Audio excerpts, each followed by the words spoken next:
নমস্কাৰ এই মুহূৰ্তৰ big political news Jorhat Lok Sabha সমষ্টিৰ কংগ্ৰেছ প্ৰাৰ্থী গৌৰৱ গগৈ সন্দৰ্ভত আৰু কংগ্ৰেছ সন্দৰ্ভত কেবাটাও ভৱিষ্যতবাণী কৰিছে বহুবলকি বিজেপি বিধায়ক এজন ৰূপজ্যোতি কুৰ্মীৰ ফালৰ পৰা কোৱা হৈছে যে এবাৰ গৌৰৱ গগৈৰ ৰাজনৈতিক জীৱন সম্পূৰ্ণৰূপে শেষ হ'ব খতম হ'ব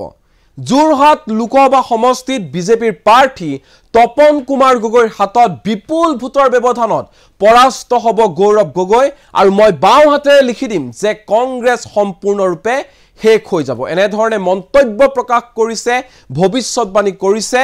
বহুবলকি বিজেপি বিধায়ক ৰূপজ্যোতি কুৰ্মীয়ে এই মুহূৰ্তত জনাইছো এই ডাঙৰ খবৰ এবাৰ গৌৰৱ গগৈৰ ৰাজনৈতিক জীৱন শেষ হ'ব এই ভৱিষ্যতবাণী কৰিছে ৰূপজ্যোতি কুৰ্মীয়ে মই বাও হাতেৰে লিখি দিম এবাৰ কংগ্ৰেছ শেষ হ'ব যোৰহাটত বিজেপিৰ বিজয় নিশ্চিত মৰিয়নিত ৪২,০০০ ভোটত অগ্ৰগতি লাভ কৰিব বিজেপি প্ৰাৰ্থী তপন কুমাৰ গগৈ আৰু লাখ লাখ ভোটৰ ব্যৱধানত যোৰহাট লোকসভা সমষ্টিত জয়ী হ'ব গৌৰৱ গগৈ যোৰহাট লোকসভা সমষ্টিত গৌৰৱ গগৈয়ে বিপুল ভোটত পৰাস্ত হ'ব এই মন্তব্য কৰিছে বিধায়ক ৰূপজ্যোতি কুৰ্মীৰ ফালৰ পৰা স্পষ্ট ৰূপত কোৱা হৈছে যে এবাৰ গৌৰৱ গগৈৰ ৰাজনৈতিক কেৰিয়াৰ সম্পূৰ্ণৰূপে খতম হ'ব এই মুহূৰ্তত ৰূপজ্যোতি কুৰ্মীৰ মন্তব্য আমাৰ লগত আছে কি কৈছে মন দিখন মই বাহতে কৈছিলোঁ আৰু মই বাহতে যদি এতিয়া দিয়ে মই লিখি দিম কেৰাঙলে যদি চিয়াহী লগাই দিয়ে কেৰাঙলে লিখি দিম কংগ্ৰেছ শেষ মানে আণ্ডাৰ কাৰেণ্ট বুলিবলৈ ইয়াত বিৰোধীয়ে এটা বা একাংশ সংবাদ মাধ্যমে এটা প্ৰচাৰ কৰিব চেষ্টা কৰিছে কিন্তু দেখা গৈছে যি ভোটাৰ ৰাইজৰ সঁহাৰি আপোনালোকে ৪ তাৰিখলৈকে অপেক্ষা কৰক তাতে নিশ্চয় অৱগত হ'ব মইতো এইটোৱে ক'ব বিচাৰিম মোৰ মৰিয়নি সমষ্টিত মই ৪২,০০০ ভোটত মই ব্যৱধানত যোৱাটো উপ নিৰ্বাচনত জয় হৈছিলোঁ এতিয়া মই ৪২-৪০ ওচৰা-ওচৰি এটা ভোটৰ ব্যৱধানত আমাৰ প্ৰাৰ্থীগৰাকীক মই জয় কৰিবলৈ পণ বান্ধি লৈছোঁ আৰু মই সেইটোতে আছোঁ ৪২,০০০-৪০ মই ব্যৱধানত মোৰ মৰিয়নি সমষ্টিৰ পৰা মই জয় কৰিব পাৰিম আমাৰ প্ৰাৰ্থী তপন কুমাৰ গগৈ ডাঙৰীয়া চাওক সেয়া কি আপোনালোকে ক'ব বিচাৰিছে মই ক'ব বিচৰা নাই কিন্তু এটা কথা ঠিক ৰাইজে উন্নয়নৰ পক্ষত বিকাশৰ পক্ষত ৰাইজে দেখা পাইছে যে দেশৰ প্ৰধানমন্ত্ৰী নৰেন্দ্ৰ মোদী ডাঙৰীয়া তৃতীয়বাৰৰ প্ৰধানমন্ত্ৰী হ'ব ৰাইজে এয়া মই কোৱা কথা নহয় ভোটাৰ ৰাইজে এতিয়া আশ্বস্ত হৈছে ডক্টৰ হেমন্ত বিশ্ব শৰ্মা ডাঙৰীয়া ২.৫ বছৰ চৰকাৰ চলি আছে ৰাইজে দেখা পাইছে যে বিৰোধীক ভোট দি পেলাই একো লাভ নাই কাৰণ বিৰোধী চৰকাৰ হোৱাৰ সম্ভাৱনাও নাই না কেন্দ্ৰত না ৰাজ্যত না সাংসদ না বিধায়ক আৰু কংগ্ৰেছ এক প্ৰকাৰ চানবান হৈ যোৱাৰ দৰে হৈছে কংগ্ৰেছৰ প্ৰত্যেক দিনাখনে কংগ্ৰেছৰ বাগা নেতা কংগ্ৰেছ ত্যাগ কৰি আহি গৈছিল এয়া সংবাদ মাধ্যমৰ সম্প্ৰচাৰ হৈছিল সামাজিক মাধ্যমৰ সম্প্ৰচাৰ হৈছিল এয়া ভোটাৰ ৰাইজেও দেখা পাইছিল যে কংগ্ৰেছ ইতিমধ্যে দুৰ্বল হৈ গৈ আছে কংগ্ৰেছৰ পক্ষত ভোট দিয়া একাংশ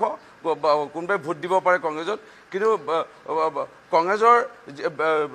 বাগা নেতা বিজেপিত যোগদানটোৱে প্ৰমাণ কৰিছে যে কংগ্ৰেছৰ প্ৰতি তেওঁলোকৰ আস্থা নাই ৰাইজৰতো আৰু আস্থা নাই সেইকাৰণে আমাৰ প্ৰাৰ্থীগৰাকী জয় হ'ব ইয়াত বিশেষ আৰু মন্তব্য আগবঢ়াব লগা নাই ভূপেন বৰা প্ৰথমতে নিজৰ সমষ্টিত তেওঁ ভৱিষ্যতবাণীটো কৰি লওক তেওঁ দুবাৰকৈ নিজৰ সমষ্টিত হাৰিছে ভূপেন বৰাই তাৰ যদি আমি লোকসভাটো গন্তি কৰোঁ তেতিয়া তৃতীয়বাৰৰ কাৰণে তেওঁ হাৰিল তে ৩ নম্বৰবাৰ হৰা মানুহজন তেওঁৰ এতিয়া অহাবাৰ পঞ্চায়তৰ প্ৰেচিডেণ্ট পাৰিলে যদি ইলেকশ্যন খেলে জিকিব নে হাৰিব সেই ভৱিষ্যতবাণীটো তেখেতে কৰি লওক তাৰপিছত তেখেতে ৰাজ্যখনৰ বা অন্য লোকসভা বা অন্য সমষ্টিৰ মতামত আগবঢ়ালে বেছি ভাল হ'ব ভূপেন দাক মই ভূপেন দা বুলি মাতোঁ কিন্তু ক'বলৈ কেতিয়াবা বেয়া লাগে মানুহজনে হাৰিয়ে আছে তেওঁ কিবা কোফা লগা দৰে হ'ল তেওঁ যেতিয়া দায়িত্ব ল'লে কংগ্ৰেছৰ সভাপতি উপ নিৰ্বাচনৰ সময়ত হাৰিলে স্বায়ত্ব পৰিষদৰ সময়ত নিৰ্বাচন হাৰিলে পৌৰসভা পৌৰ নিগম এইসমূহৰ নিৰ্বাচন হাৰিলে তে এইটো নিৰ্বাচনতো হৰাৰ পিছত তেওঁ আকৌ মই জানো তেওঁ থাকিব সভাপতি অসম প্ৰদেশ কংগ্ৰেছ কমিটি যে কংগ্ৰেছ অকণমান যি থাকিবগৈ পিছলৈ গৈ ২৬ চনলৈকে চাগে অকণমান থাকিব সেইটো শেষ কৰিবৰ কাৰণে তেওঁ চাগে প্ৰদেশ কংগ্ৰেছ কমিটিৰ সভাপতি হৈ থাকিব না মুখ্যমন্ত্ৰী ডাঙৰীয়াই ইতিমধ্যে ফিডবেক ল'লে তেওঁ সেইকাৰণে বাৰম্বাৰ কৈ আছে যে ২ লাখৰ ব্যৱধানত আমি যোৰহাট লোকসভা সমিতিত আমি জয় হ'ম তেখেতে আৰু নতুনকৈ ফিডবেক ল'ব লগা নাই আমাৰ খালি দ্বিতীয় পৰ্যায় আৰু তৃতীয় পৰ্যায়ৰ নিৰ্বাচনলৈ আমাক ক'ৰবাত প্ৰেৰণ কৰিব সেইটো লৈ পেলাই তেওঁ পৰিকল্পনা এটা প্ৰস্তুত কৰিব গৈ আছে তেওঁ দূৰদৰ্শী চিন্তা কৰি পেলাই ৰাজনীতি কৰি আছে এই কংগ্ৰেছৰ দৰে এই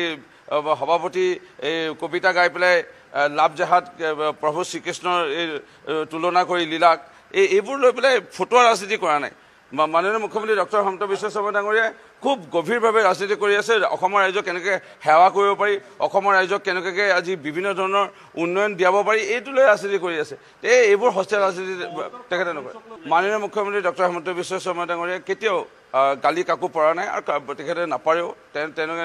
তেনেধৰণৰ মানসিকতা লোৱা ব্যক্তিও নহয় তেওঁ ক'ৰবাত ভুল লৈছে তেওঁ পৰামৰ্শ আগবঢ়াব তেওঁ শুধৰণি কৰিবলৈ ক'ব তেনেধৰণে তেওঁ কৰা নাই আৰু তেখেতে কেতিয়াও নকৰে মোৰ দৃঢ় বিশ্বাস মাননীয় মুখ্যমন্ত্ৰী মহোদয় সদায় এডভান্স থাকে মাননীয় মুখ্যমন্ত্ৰী সদায় এডভান্স থাকে আৰু এডভান্স থকাৰ বাবে তেখেতৰ নেতৃত্বত আজি অসমত দ্ৰুত উন্নয়ন হৈছে এয়া সকলোৱে স্বীকাৰ কৰিব লাগিব আলফা শান্তি চুক্তি বড়ো শান্তি আদিবাসী কাৰ্বি ডিমাচা শান্তি চুক্তি হৈছে উদ্যোগ আহিছে সকলোৱে দেখা পাইছে গুলি নুফুটা বম নুফুটা অসম হৈছে সাংগঠনিক দিশতো তেখেতে মই আকৌ পুনৰ কৈছোঁ তেখেতে ইতিমধ্যে ফিডবেক নিৰ্বাচনৰ দিনাখনে 19 তাৰিখে লৈ দিলে আজিলৈ তেখেতে ৰৈ থকা নাই আৰু আজি মই আকৌ পুনৰ ক'ব বিচাৰিছোঁ দ্বিতীয় পৰ্যায় তৃতীয় পৰ্যায়ৰ আমাৰ কেইটামান দিন আছে দ্বিতীয় পৰ্যায়ৰ নিৰ্বাচনলৈ আৰু তৃতীয় পৰ্যায়ৰ নিৰ্বাচনলৈ আমাৰ বিধায়কসকলক নিযুক্তি প্ৰদান কৰিব বেলেগ বেলেগ সমষ্টিত পৰ্যবেক্ষক ৰূপে অলপ চাবলৈ বেলেগো এনেকুৱা কথা নাই অখিল গগৈ পাৰিলে চেষ্টা কৰিব লাগে যে তেওঁ পৰৱৰ্তী সময়ত তেওঁ কেনে জিকিব পাৰে এইটো লৈ পেলাই তেওঁ পৰিকল্পনা পাৰিলে কৰাটো ভাল তেওঁ বাকী কথা চিন্তা নকৰাটোৱে ভাল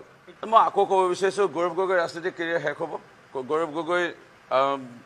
মই পুনৰ কৈছোঁ 3 বছৰ আগতে মই কৈছিলোঁ কংগ্ৰেছ নিশেষ হ'বলৈ গৈ আছে কংগ্ৰেছ শেষ হ'বলৈ গৈ আছে যেতিয়া AUDFৰ লগত মিত্ৰতা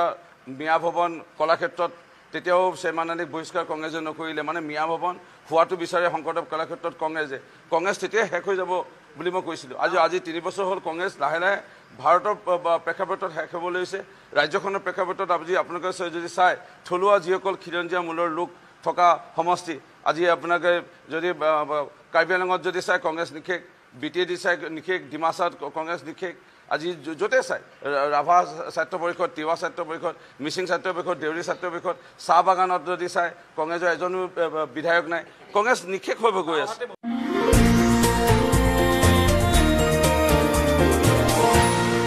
এনিটক্স হুতৰ বিপৰীতে ৰাইজৰ স্বাৰ্থত